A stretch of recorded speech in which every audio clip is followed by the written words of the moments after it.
How should we view the material objects that we own? I'm Daniel Jennings, and today I'm going to answer that question.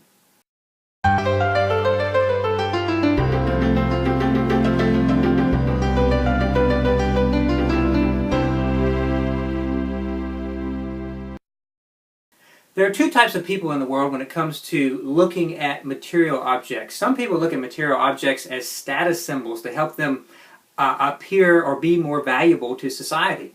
Other people look at material things as inventions that were created to help meet a need.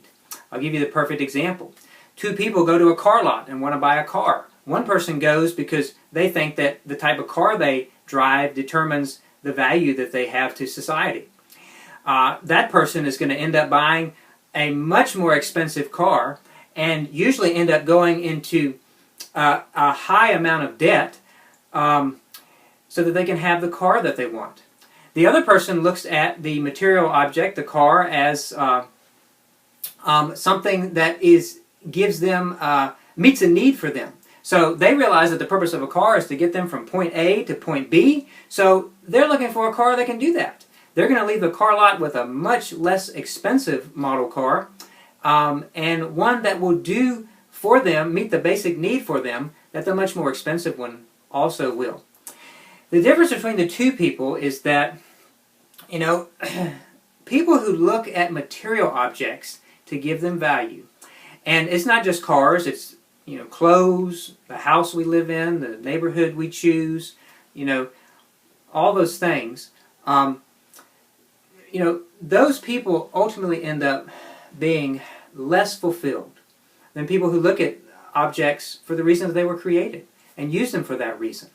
We might think that, we might feel good at first when we're driving around in that really expensive sports car and people are looking at us and like, oh, well, he looks up to me.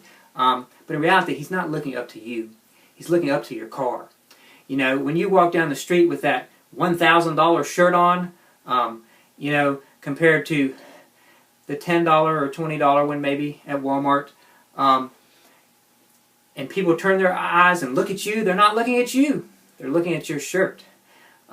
Same with your house. They're not looking at you when you live in that mansion. They're looking at the house. And you say, well, how can you prove that? It's easy. Stop driving that car, take off that shirt, and move out of that house. Are they still going to look at you the same way? Absolutely not. You know that they won't. Because they are not looking, it's not giving you any more value to have those expensive things, to waste all that money on those things that supposedly make you more valuable.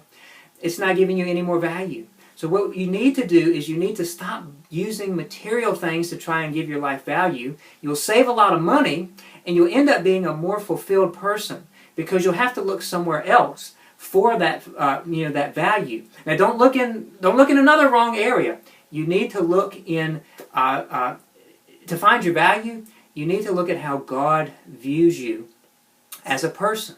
And if you will look at how God views you as a person and find your value in that, you'll be much more fulfilled. You'll have much more peace than you ever would have if you tried to find it in a car or clothes or a house. Those things were not created to give you value. Those things were not created to make you feel good. Those things were created to meet a basic need of either transportation, clothes to help you, protect your body, to protect your modesty by being fully clothed, or a house to be a place to have a safe shelter from the elements and the outside. So when it comes to material things, don't use them for status symbols. Don't use them for reasons that they weren't created for. Use them to meet the basic need. Let your value and your status come from how God views you, and you'll end up being a much more fulfilled and ultimately a much more happier person. I'm Daniel Jennings, and this is another life lesson.